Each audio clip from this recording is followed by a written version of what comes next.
Hebrews chapter 1 opens the epistle with a bold and elevated proclamation about the nature and identity of Jesus Christ.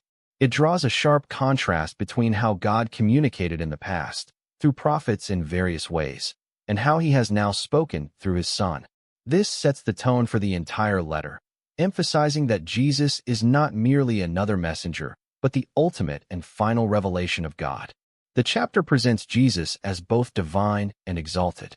He is described as the heir of all things, the one through whom the universe was made, and the exact representation of God's being.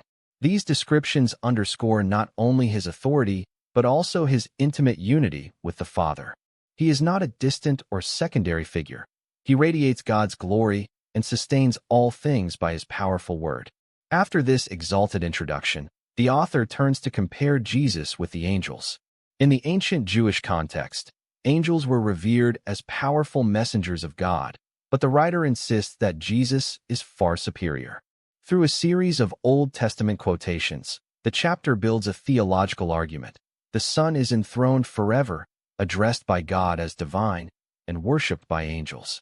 The angels are portrayed as servants, while the Son reigns as king. What emerges from this chapter is a clear theological foundation for the rest of Hebrews. It affirms the supremacy of Christ not just in power or rank, but in essence and purpose. By starting the letter in this way, the author prepares the reader to see all subsequent teachings, whether about the priesthood, covenant, or faith, through the lens of Christ's unmatched status. Ultimately, Hebrews 1 invites reflection on the majesty of Christ.